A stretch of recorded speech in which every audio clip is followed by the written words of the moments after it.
Good morning students. आज की इस क्लास में हम 29 दिसंबर 2023 के लिए करंट अफेयर्स के एमसीक्यूज डिस्कस करेंगे। So let's begin. The first question is India aims to establish its own permanent space station called dash over the next 25 years. So India ने ये एम रखा है कि हम नेक्स्ट 25 सालों में अपना खुद का परमानेंट स्पेस स्टेशन इस्टेब्लिश करेंगे। उसका क्या नाम होगा? Option A is Antariksh, Bharat Antariksh. Option B is India in space. Option C is Bharatiya space station and option D is ISRO space station. यहाँ पर आप देख सकते हैं भारतीय स्पेस स्टेशन जो है ये नाम होगा। इंडिया ने एम रखा है खुद का परमानेंट स्पेस स्टेशन स्टैब्लिश करने का, जिसका नाम है भारतीय space station over the next 25 years. ये जो है टारगेट रिसेंटली इसरो ने टारगेट जो है अनाउंस किया है कि हम फर्स्ट मॉड्यूल जो है इस भारतीय स्पेस स्टेशन का वो 2028 तक हम क्या कर देंगे, लॉन्च कर देंगे। और 2033 तक इसरो का ये एम है कि फुली ऑपरेशनल स्पेस स्टेशन जो है वो और ज्यादा कैपेसिटी के साथ और ज्यादा फैसिलिटीज के साथ क्रू के लिए, कार्गो एक्सपोर्टर्स के लिए, जीरो ग्रेविटी रिसर्च लैब्स वगैरह हर चीज हम लॉन्च करेंगे। तो इसका आंसर है option C, that is Bharatiya space station. ये जो मैंने आपको पॉइंट्स बताए हैं, एक तो ये जो सेकंड पॉइंट और थर्ड पॉइंट है, इनके जो आपको ईयर्स हैं 2028, 2035 हर चीज आपको याद रखनी है, क्योंकि डायरेक्टली ईयर भी पूछ लेते हैं कि इसरो ने फर्स्ट मॉड्यूल जो है भारतीय स्पेस स्टेशन का वो लॉन्च करने का क्या टारगेट रखा है। तो आपको ये पॉइंट्स ध्यान में रखने हैं। इसका आंसर है option C, that is Bharatiya space station. India की साइड से कौन सी जो एजेंसी ऑर्गेनाइजेशन काम करेगी? इसरो। तो ये चीजें आपको ध्यान रखनी है। Next question is Osiris Rex which is recently renamed as Osiris Apex is a mission launched by. Osiris Rex जो है जिसका नाम बदलकर दोबारा से ओसिरिस एपेक्स रख दिया गया है, ये जो मिशन है किसके द्वारा लॉन्च किया गया है? ऑप्शन ए है इसरो, ऑप्शन बी है नासा, ऑप्शन सी है जाक्सा एंड ऑप्शन डी है ईएसए। वैसे तो ये क्वेश्चन हमने पहले भी डिस्कस किया था, अभी दोबारा से हम इसलिए डिस्कस कर रहे हैं। आपको जो पॉइंट ध्यान रखना है कि ओसिरिस रेक्स का जो नाम है वो चेंज करके अब ओसिरिस एपेक्स रख दिया, क्योंकि ओसिरिस रेक्स आपने चाहे डिस्कस हमने कर लिया, लेकिन अगर आपको ओसिरिस एपेक्स पूछ लिया तो आपको ये चीज पता होनी चाहिए कि ओसिरिस रेक्स का नाम जो है चेंज होके अब ओसिरिस एपेक्स बन गया है, जो कि नासा का मिशन है। तो इसके जो चीजें अभी अपडेट्स है वो क्या क्या है? एक तो ये कि ओसिरिस रेक्स जो है ये नासा का asteroid study and sample return mission है। नासा का मिशन है जो कि एस्ट्रॉइड को स्टडी कर रहा है और उसके जो सैंपल है वो लेके वापस अर्थ पर आया है।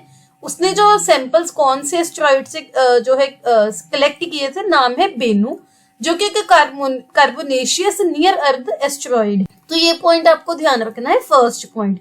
इसके बाद ये कि जो ये स्पेसक्राफ्ट है इसने एस्ट्रॉइड सैंपल्स तो बेनू से डिलीवर कर दिए, अभी ये नई मिशन पर अपने चल पड़ा और नासा ने इस वजह से इसका नाम जो है नया चेंज करके दे दिया ओसिरिस एपेक्स।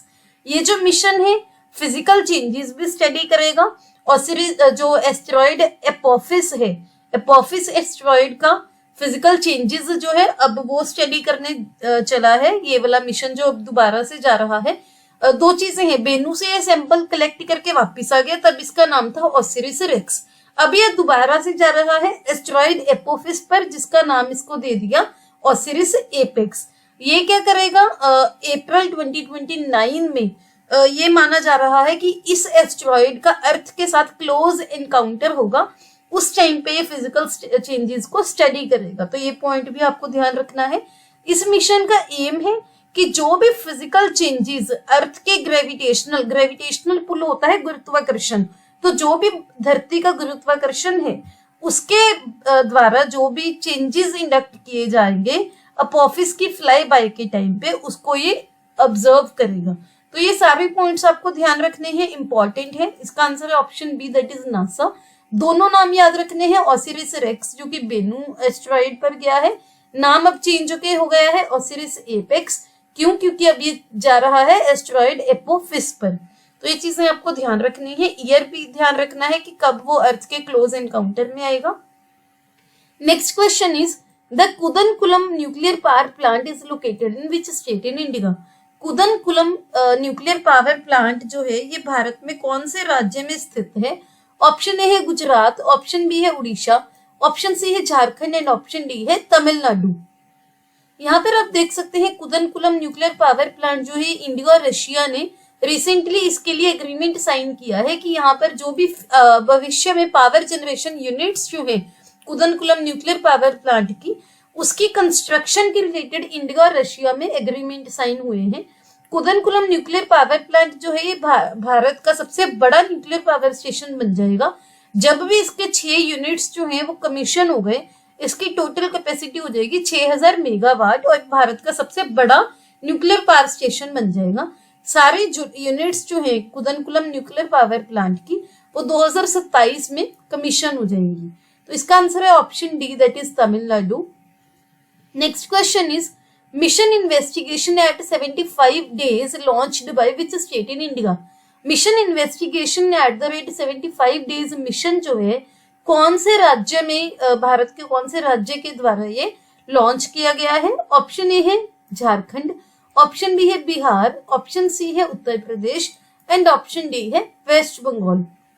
तो जो mission investigation at the rate 75 days है ये बिहार की पुलिस लॉन्च करेगी 1 जनवरी 2024 को, यानी कि 2-3 दिन आने वाले 2-3 दिन में। इस इनिशिएटिव का एम क्या होगा? जो भी इन्वेस्टिगेशंस होती हैं, चाहे वो एफआईआर की फाइलिंग हो, चार्जशीट की फाइलिंग हो, वो जब भी एफआईआर रजिस्टर हो गई तो विद इन 75 days उसका कंक्लूजन किया जाएगा। तो ये चीज है जो ध्यान में रखने वाली है। ऐसी एग्जांपल्स आप जो है क्वेश्चंस में कोट भी कर सकते हो। Mission investigation at the rate 75 days का जो डिजाइन है इसलिए किया गया है कि इन्वेस्टिगेशंस जिसमें चार्जशीट फाइल करना, हर चीज जो है एक स्टिपुलेटेड टाइम फ्रेम में कंप्लीट हो और फोकस होगा कि जो डिलेज होते हैं अननेसेसरी वो अवॉइड किए जाए। इसका आंसर है option B, that is Bihar. Next question is Bharatmala Pariyojana was launched by which ministry in India. Bharatmala Pariyojana जो है वो भारत में कौन सी मिनिस्ट्री के द्वारा लॉन्च किया गया था? ऑप्शन ए है ministry of finance, option B है ministry of road transport and highway, option C है ministry of environment forest and climate change and option D है मिनिस्ट्री ऑफ डिफेंस। यहाँ पर आप देख सकते हैं भारतमाला परियोजना जो है ये ministry of road transport and highways के अंडर लॉन्च किया गया। ये एक अम्ब्रेला प्रोग्राम है, किसके लिए? हाईवेज सेक्टर के लिए। रिसेंटली भारतमाला फेज 1 की जो डेडलाइन है वो 6 सालों से एक्सटेंड हो गई, इसी वजह से ये न्यूज में था। कब तक एक्सटेंड हो गई है? 2027-28 तक। फेज 1 जो है 2017 में अप्रूव किया था कि हम जो भी क्रिटिकल इंफ्रास्ट्रक्चर गैप्स हैं हाईवे सेक्टर में उसको जो नेशनल हाईवेज की डेवलपमेंट करके 2022 तक उसको जो ब्रिज कर देंगे। जो इसके कंपोनेंट्स हैं मेन भारतमाला फेज 1 के कौन कौन से हैं? एक तो इकोनॉमिक कॉरिडोर्स हैं उनकी development, then inter corridor and feeder route की development, then national corridor efficiency improvement. इसके बाद है border roads and international connectivity की एफिशिएंसी को बढ़ाना। बॉर्डर रोड जो कनेक्टिविटी कोस्टल रोड्स हैं जो बॉर्डर्स को कनेक्ट करते हैं और पोर्ट्स को कनेक्ट करते हैं उनको बूस्ट करना, उस कनेक्टिविटी को। जो भी पोर्ट्स हैं उनको ग्रीन फील्ड एक्सप्रेस वे की प्रोग्रेस के लिए लीवरेज करना। तो ये सारे पॉइंट्स आपको ध्यान रखने हैं। इसकी जो डेडलाइन है 2027-28 तक एक्सटेंड हो गई है, ये भी आपको ध्यान रखना है। तो इसका आंसर है option B, that is ministry of road transport and highways. Next question is the report on trend and progress of banking in India 2023 was released by. ये जो रिपोर्ट है जिसका नाम है report on trend and progress of banking in India 2022-2023, ये किसके द्वारा release की गई है? ऑप्शन ए है नाबार्ड, ऑप्शन बी है ministry of finance, option C है आरबीआई एंड ऑप्शन डी है नीति आयोग। यहाँ पर आप देख सकते हैं ये जो रिपोर्ट है report on trend and progress of banking in India, ये रिजर्व बैंक ऑफ इंडिया यानी कि आरबीआई ने रिलीज की है। ये एक स्टैट्यूटरी पब्लिकेशन है। स्टैट्यूटरी होती है जो किसी एक्ट के अंडर जो है पब्लिश की जाती है। जो बैंकिंग रेगुलेशन एक्ट 1949 है उसका सेक्शन 336 क्लॉज 2 है, उसी के कंप्लायंस में ये जो रिपोर्ट है ये रिलीज की जाती है।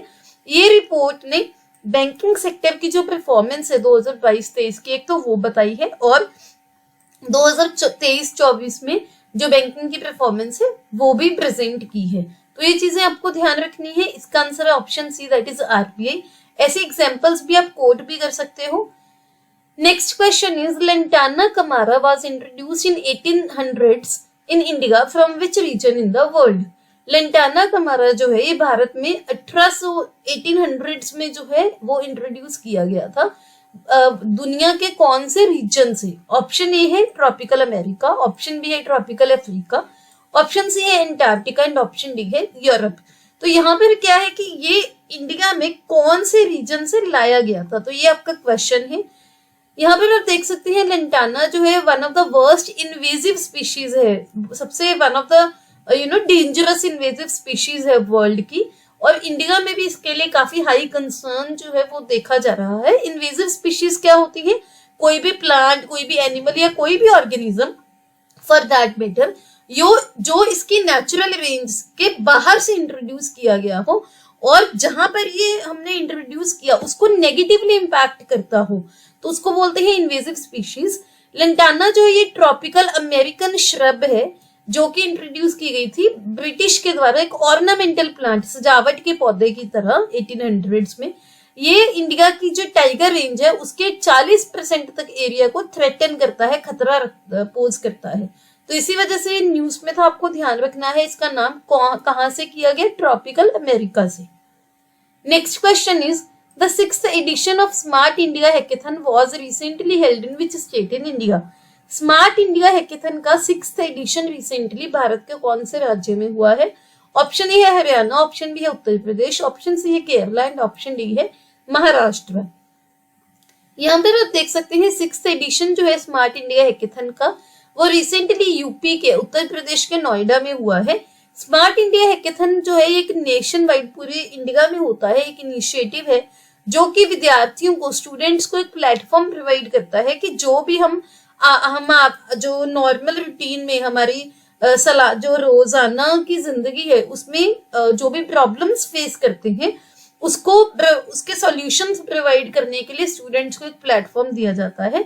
और स्टूडेंट्स में क्या करता है, इनोवेशन की स्पिरिट को इनकलकेट करता है, एक माइंड सेट उनको डेवलप करता है प्रॉब्लम सॉल्विंग का। ये जो इनिशिएटिव है भारत की सरकार का है जो कि गवर्नमेंट डिपार्टमेंट्स को, प्राइवेट ऑर्गेनाइजेशंस वगैरह को मदद करता है कि अलग अलग प्रॉब्लम्स हैं जो स्टूडेंट्स के थ्रू उनका हम सॉल्यूशन ढूंढे। ये ऑर्गेनाइज किसके द्वारा की गई? मिनिस्ट्री ऑफ एजुकेशन का innovation cell, all India council for technical education AICTE and persistent systems and I4C। तो ये सारे पॉइंट्स आपको ध्यान रखने हैं। कहाँ पर हुई है? नोएडा में। नोएडा कहाँ पर है? उत्तर प्रदेश में। यहाँ पर मैंने आपको स्टेट पूछा था, अगर सिटी पूछ लिया जाए तो नोएडा। सारी चीजें ध्यान रखनी है। ये हमारे सोशल मीडिया के यूजर नेम है, आप हमें यहाँ पर फॉलो कर सकते हैं। ये हमारा टेलीग्राम का यूजर नेम है, लिंक आपको डिस्क्रिप्शन में मिल जाएगा। अगर ये वीडियो आपको अच्छी लगी please hit the like button, अपने दोस्तों के साथ वीडियो को शेयर कीजिए। Don't forget to subscribe to my channel. See you tomorrow at 8 o'clock। Have a nice day.